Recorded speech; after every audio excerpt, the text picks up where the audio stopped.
Alright guys, so back in a new video by J-Brock. He made a video game for GMTK Game Jam. Today we'll analyze it, see if he did any mistake, and give advices on how could he turn such a project or such a prototype into a commercial game. So definitely go and check out his channel. Hi, I'm J-Brock and I love doing game jams. In fact, I've done almost 20 of them so far. Alright, that's a lot of game jams. To beginners, by the way, just for advice, if you are a beginner and you started making game jams, I would advise you to do 3 to 5 at max, then start with your first commercial title, because there is a very vast big difference between a real commercial title and a game jam game or simple projects that usually people that are beginners doing, because in a commercial title you need to pay attention for a very long playtime. You need to do accessibility options at different industry standards, things that you might need in consideration. Also, I might publish some videos talking about tools that are usually used in commercial projects. Like the most of indie people that start on their indie games don't realize that they are being used in video games for a very long time. So we might will talk about that, because they are getting very much forgotten for indie developers. When my usual composer Maximus reached out to me about teaming up for this year's GMTK Game Jam, I obviously said yes. I've participated in the GMTK A nice move, game. because usually game dev does not come from what we can say a music industry perspective. So usually game devs need composers and people that handle the audio for them. And again, we might for audio integration, because I noticed many people have problems with audio integration in indie game development. So I might give you a video for what industry standards AAA companies or AA companies usually do for their production for the best audio integration. Game Jam exactly 3 times before, but never got far. The first time was when I was still really new to game development, and by new I mean it was literally my first game jam ever, and the game I made for it was the second game I ever made in my entire life. But despite the fact that I almost never win these jams, I also almost never pass up an opportunity to join one either. And this time we made something really good, so I thought I'd just drop a short video on it, regardless of whether the game will do well or not. On day 1, there's no problem if you did not win much of game jams, because one of the things about game jams that they are community driven judged. Most of game jams are community driven, like the community judges your video game, so it has a marketing perspective. People who already have a community with them that could go and support the dev could have a better potential at winning. Not all game jams are community driven feedback. Some of them are being processed by judges. So this is a thing. So don't be discouraged if your video game, even if it was a very good video game, didn't take the first place in a game jam. It's just read the feedback, see what people liked and didn't like about the game, consider it a prototype. If you're interested, you could turn it into a commercial game. If you're not, just leave it and do another project. For the jam came out, Loop.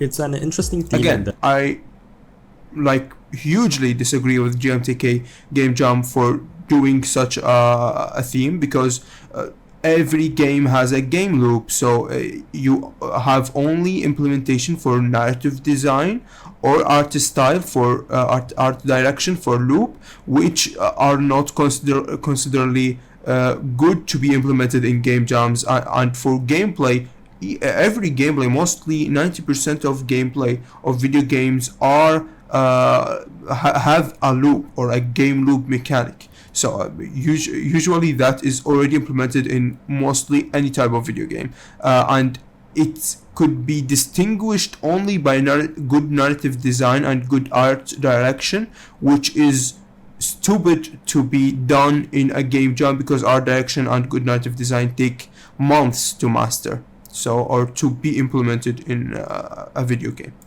That it's really unlike previous GMTK Jam themes. Usually the themes are a little bit more specific, but still open to interpretation. Loop is probably one of the most unspecific themes in the GMTK Jam's entire history. Someone even said you can just make any game and say you connect it to loop. Yeah, again, it was a very bad theme. I don't really know how did they miss that. It's very stupid. Loop because there's a gameplay loop. Regardless, it did get me thinking about an old game I'd made before. Also for another game jam. It was this game where you control a train that moves around a looping track. I had zero idea where I was going with the idea at the time, and it was a huge mess of weird controls and completely unintelligible gameplay. But the thing that caught my eye was the looping train track in the game. It felt like this is the second game that has like some moving cart on a line or a supply that is being constructed. So it looks like one of the types of video games that are very good to be commercial on Steam. By the way, many people love constructed or simulation games like cities and stuff like that. You could also again do the same thing of someone, you can enhance your build here and there's stats and people and customers coming and blah blah blah. I've explained it in the before video. Or you could go with a more complicated game design principle because it would match your art style more. Maybe even for this dim dark, you can even implement a horror aspect for the game, especially with the engine stuff. It made me remember the engine mechanic from Amnesia, the bunker. That something could work, and you could implement that for a horror mechanic or a horror theme. It could be a subgenre for the game. Again, everything has a game loop, so yeah. So it would be connected to the theme if you wanted to make it as a commercial project. But let's see what he did with his current status. Natural connection to loop as a theme, and so I pitched to my team about the idea of a tower defense game where you go around a looping train track and defend a core from enemies trying to attack that same core. And because of the nature of your constantly moving train, you'd have to strategically plan out when and where to add new turrets, speed boosts, enemy traps, and stuff like that. Again, I would not advise this. This is not much of an interesting concept, especially if you want to transmit it for a commercial game, because commercial games need to have a very long playtime, and this could be very boring in the first half hour of gameplay. It could remind you of these mobile game ads of something like a cube which you can add turrets and stuff to defend a wave of enemies. It's a very simple core mechanic that could not be implemented for a full commercial game in Steam with like 20 to 30 hours of gameplay, which are the most like selling usually. The Steam players love a lot of playtime.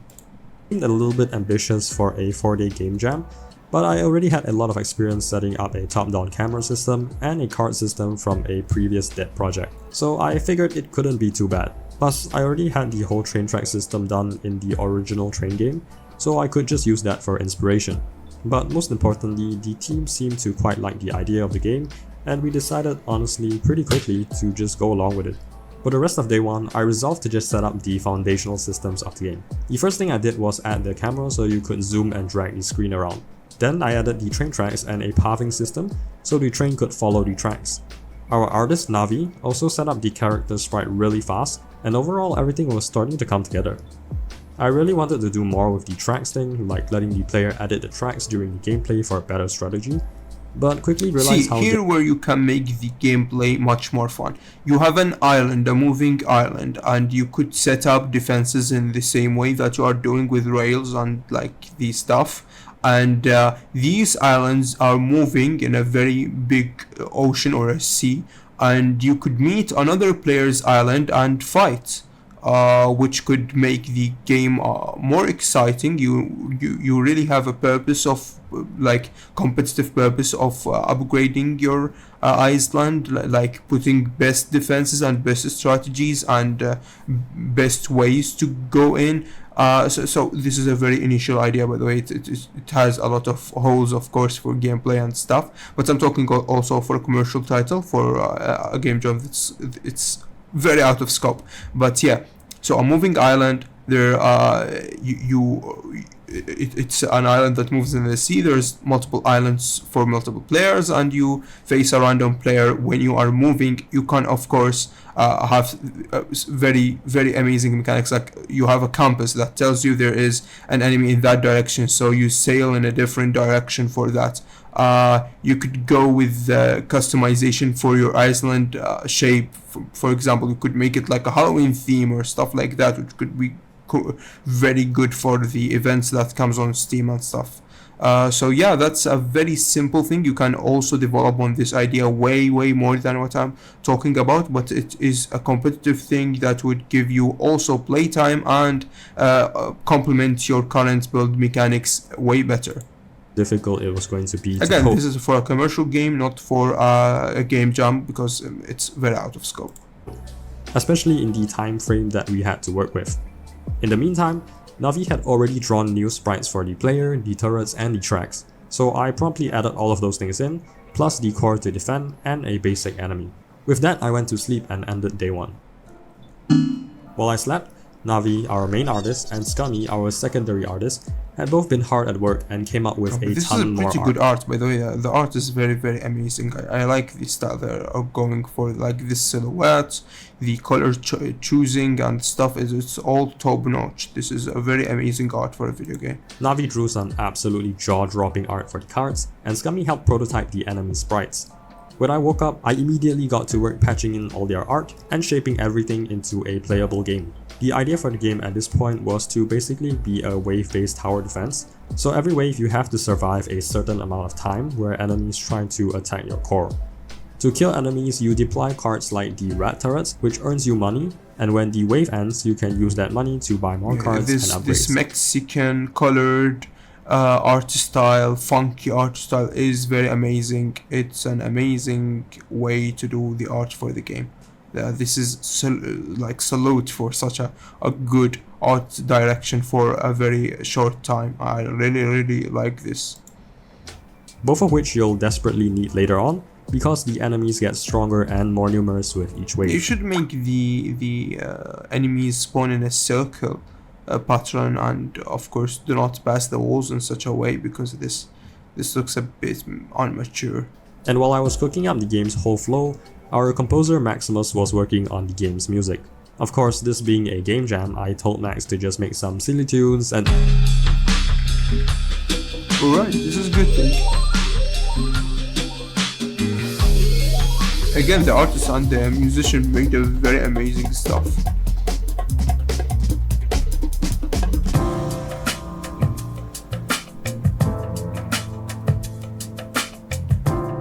With that, I ended day 2. Day 1 was all about the structure of the game, day 2 was about content, and so for day 3 I was focused on balance. We had a whole game now and it was definitely playable, but by god it was awful. My idea was that over time, you could build a bigger and stronger circuit to fight enemies with, but this also meant that cards that were deployed had to be permanent. And as we very quickly found out, this means that for 90% of the game, you're just kind of sitting there watching the game happen, which isn't very fun nor engaging. Yeah, see, the ground is okay, but you need shadows just to make things does not look like they are floating, and you could use really well the 2D light system if it is available. Like Unity have a 2D light system, you could use something like that just to make things separatable, because this walls looks like they are floating on air rather than like on the ground. So you need some shadows on the walls, shadows from these, and the enemies are just passing right away. Right now they should have an animation like they go through the wall, like climb over the wall. So yeah, this stuff could make the because this looks like it's floating, especially with the camera movement. And again, the art is amazing, the music is amazing. I think what they are doing wrong, if you want to change this to a commercial title, what you're doing wrong here is that your gameplay will be boring after 5 to 10 minutes of gameplay. You need to change all the core gameplay mechanic to be more interesting, more competitive, and people could spend more time playing the game. Something needed to change, and with only 2 days left and so many features but still again, for Game Jam, this is an amazing art, amazing music, and a barely done like gameplay. And it's again, there is some parts on the GMTK team for putting the theme as something as a loop that is not the best thing ever. The game, that change would need to be drastic, so I made the decision to make cards impermanent. Instead of only needing to deploy your red turrets once, they now would expire after about 15 seconds, which meant that the player would be constantly engaged, watching for when the next red would expire and have to be topped up. Power-ups like the speed boost and enemy trap also benefited a lot from the impermanence change. The timing and location of placing a speed boost became much more important, because if you just did whatever, you wouldn't get the most out of each card. Enemy traps also became much more strategic, because instead of permanently slowing enemies in one area and making the game much easier, like if you want make them like go in a line, then separate themselves into a circle by code, and they just don't pass through walls, just they have an animation to jump over, just to make them more smart, and maybe do different variation of enemies for the shapes. it now only slowed the stream of enemies for 10 seconds. So choosing when to deploy it became more like a calculated decision in a pinch rather than a simple whim. Plus, the fact that cards expire also means that the economy of your cards becomes much more important.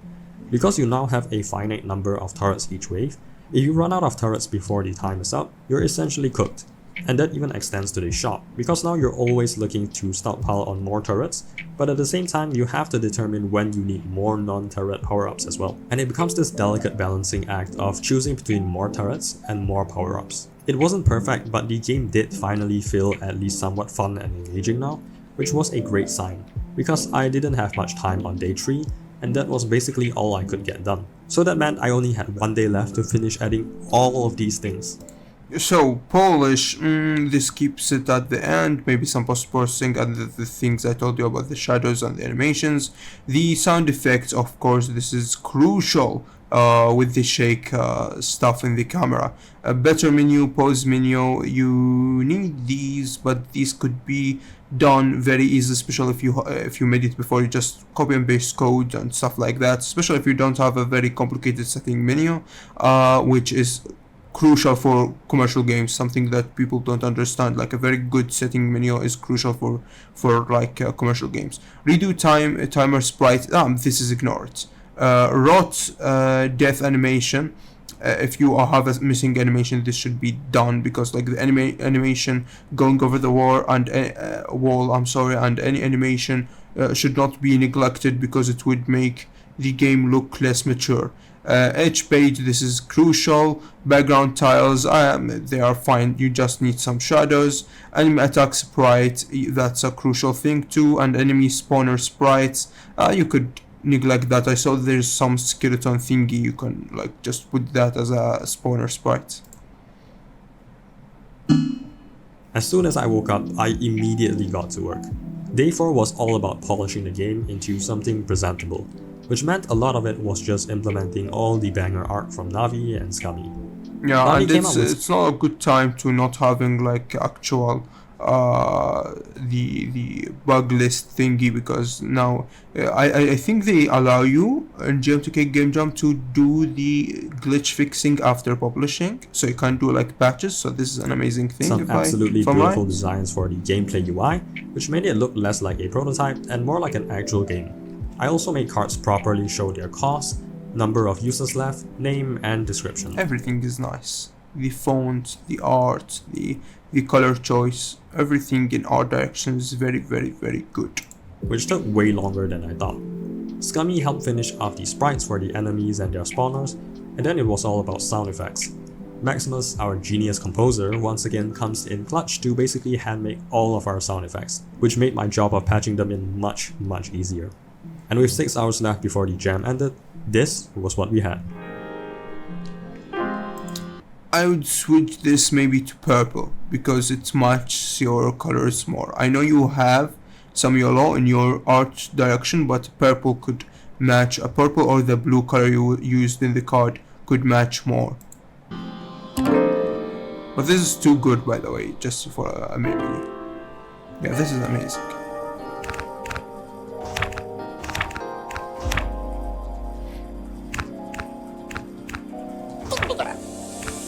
Amazing job. Again, it's good, very good for a game jam, a very good thing to show in a game jam, but the fault of the gameplay core being not the best prototype idea ever is, of course, from the team that made the theme for the game jam. It was very, very bad decision.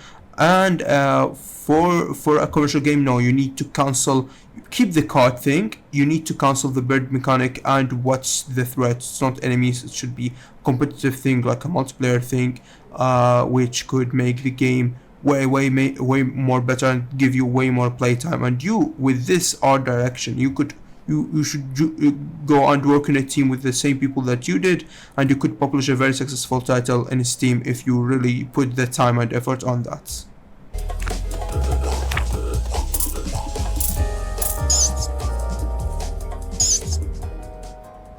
At this point, all of us were burnt out, but I still really did not like how the background of the game was so empty. Brother, It's okay for a game jam, it's super okay, because you cannot do all the art assets as fast as this without the art being good. So yeah, this would be what's that? So Scummy really quickly made this tile, which added a lot more life and fullness to the game. Yeah, again, this And style also is good, but you need just to do like some shadows to separate them, so beautiful they do not cover look art for the floaty. itch page. This is a With very that, good I art. hit submit and dropped like a sack of potatoes. By the time this video is out, the jam will probably already be over. I'm in no delusions of winning, considering there's like a bajillion entries this year.